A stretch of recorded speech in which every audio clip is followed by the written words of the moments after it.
Greetings, Corvair fans.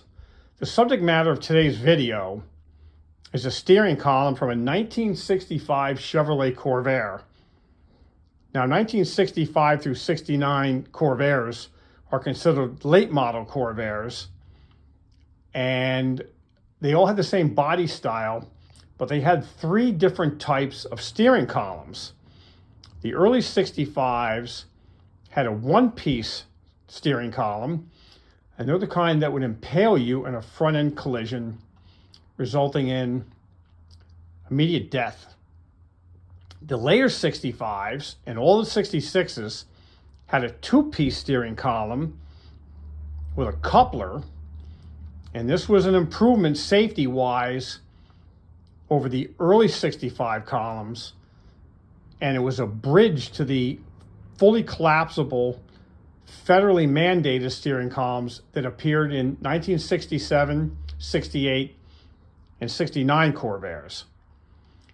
Now, optional for these years was a telescopic steering wheel and column, but this is a standard issue steering column. And this came out of my 1965 Chevrolet Corvair Corsa. This is the two-piece column. So this is a later 1965 Corvair. Now, there's already videos appearing in YouTube about the top of this column where the steering wheel attaches and where the directional signal switch is installed. I'm going to be concentrating this video on the lower section of this column. There's a lot of forums online that deal with the lower part of these columns, and the point of this video is to clarify and consolidate all the information that I've learned from sending emails to Clark's Corvair Parts and information I found on the forums. So the first thing we have here in the lower part of this column is this bearing here. And this is a new bearing I installed here. This I got from Clark's Corvair Parts. The part number on this is C12681. There's two bearings in the column. This is the lower bearing, and the upper bearing is mounted in the turn signal switch. Now, the way I removed the old bearing here was I sprayed this entire perimeter with PB Blaster and let it soak. And then I jammed the screwdriver in between here and tapped it with a hammer and was able to work this out. This bearing sits in a seat here, and the seat does not have to be removed in order to take this bearing out. Next, after the bearing, we have this washer, or spacer as it's called. And after that, we have this C-clip, which sits in this groove in the shaft. And the Clark's Corvair Parts number on this one is C3895. This C-clip is the same part number for the groove in the upper part of the shaft too. So there's two of these grooves and two of these clips in this steering column shaft. I installed this C-clip from the top down, just remove the shaft from the column, and then slide this over the top and pull it all the way down till it sits in the groove here. And the way I did that, I used two vinyl cable ties, which I stuffed behind this, and that expanded the C-clip, which allowed me to pull it down the shaft.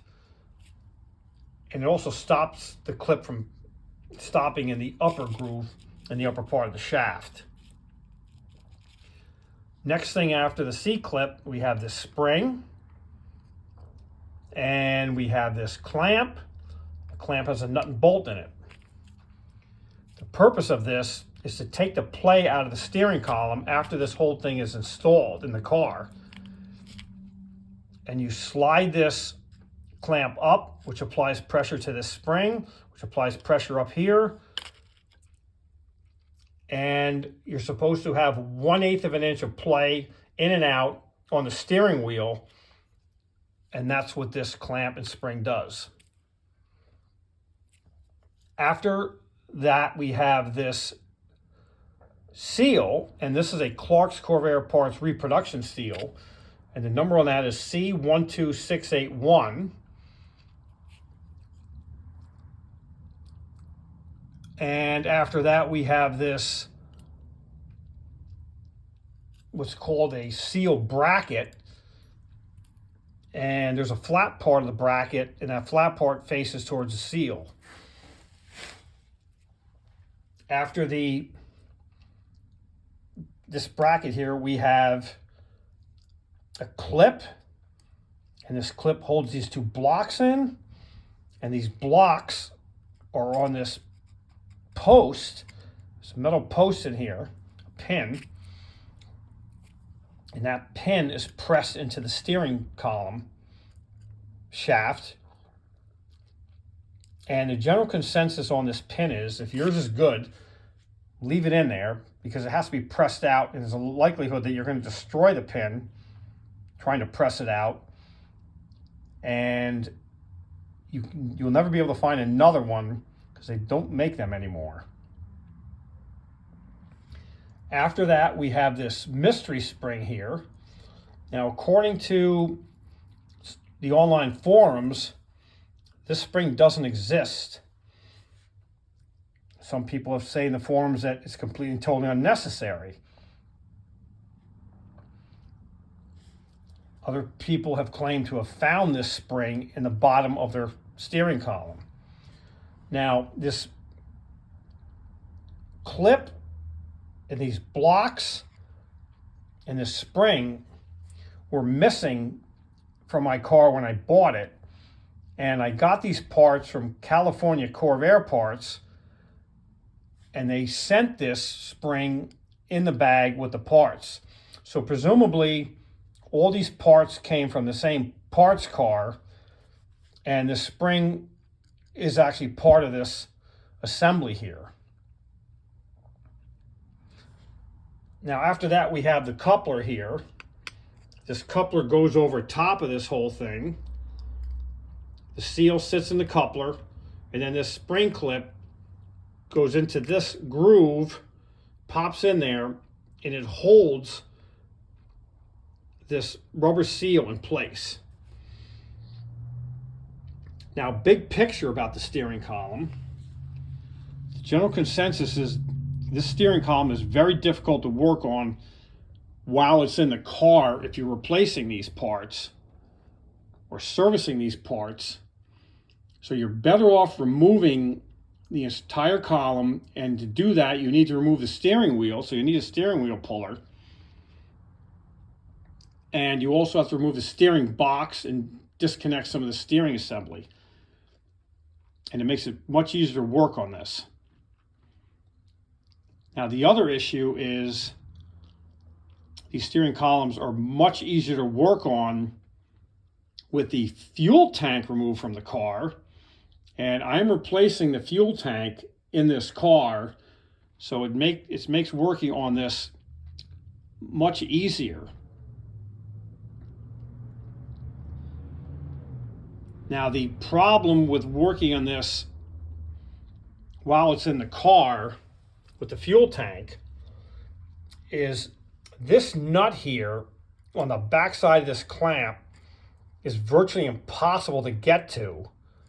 And one Corvair owner in the forum said he welded this nut to this clamp, so he didn't have to get a wrench here on the backside because that's virtually impossible to get to.